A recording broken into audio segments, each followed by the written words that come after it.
What's up YouTube? My name's Kenneth. Today's video is on the RotoPrism 2. So here's the RotoPrism 2, and it was designed by David Pitcher, and this puzzle was loaned to me by Oscar Van Deventer. And when I visited Oscar, he brought this puzzle out and wanted to show it to me because of its very unique mechanism. And this puzzle is very cool. It doesn't turn quite how you would expect. When you first grab the puzzle, you'll notice that when you turn these outer layers, they turn 180 degrees.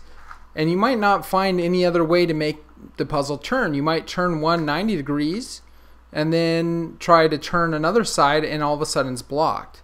It's a very bizarre puzzle, and it's really kind of hard to figure out how it turns. But eventually you get to the point where you might put 4 squares right next to each other.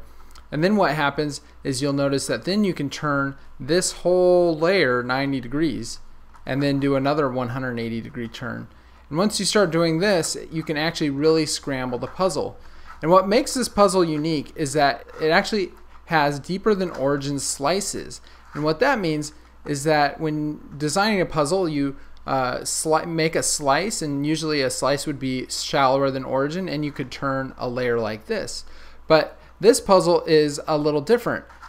When this puzzle is designed so that a slice is past the origin, and so when you turn a face of this puzzle, you turn the origin with it. And by doing this, you can keep track of the axes, and you can kind of make moves like this. And you can see I can do a 90 degree turn here. If I instead did a 90 degree turn here, then nothing turns anymore. It's locked. So you have to do a 90 degree turn by the faces. Anyway, it's a little bit confusing for sure, but it actually makes for a very fun and unique puzzle. I really like that this puzzle is not overly tedious to solve. It's not very hard to solve, but it is hard to figure out how it turns. I did figure out how to solve this puzzle. It's not too difficult. I find it to be very fun. I think it's a very unique puzzle. It's very cool, that's for sure. I really like it. So anyway, Oscar kind of challenged me to see if I could figure out how to solve it and see if I could be able to teach people kind of how to solve this puzzle. And I was able to solve it, and I did come up with a method that I think is very teachable. So yeah, that's the RotoPrism 2. It's a really unique and cool puzzle. You can buy it on David Pitcher's Shapeway shop. It's a pretty reasonable price for Shapeways, and it's a really cool puzzle. I did take it apart once, and the inside is mind-blowing. It looks like an onion inside. In fact, I think I will show it to you. So as you can see, the inside of this puzzle looks very much kind of like an onion. There's layers and layers, and if you look at the corner piece, it's just amazing how this puzzle was designed and put together, and it reminds me of kind of something that I can't imagine being made any other way than 3D printing. Let's turn this whole layer here. You can see what happens on the inside is just amazing.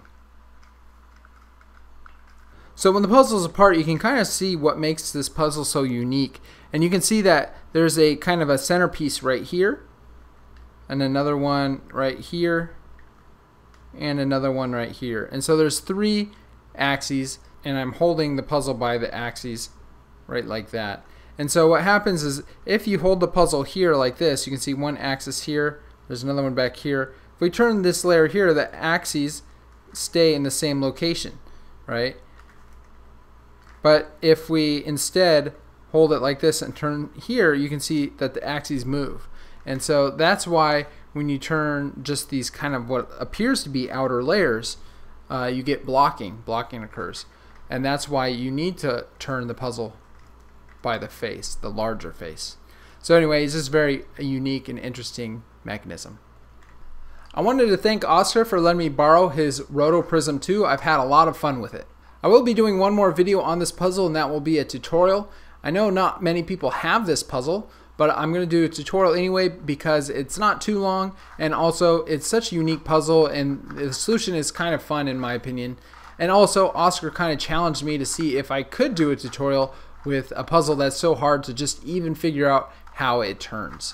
So that's it for this video. Thanks guys for watching. I do come out with new videos at least every other weekend, and that's it. So thanks for watching, and of course, have a great day.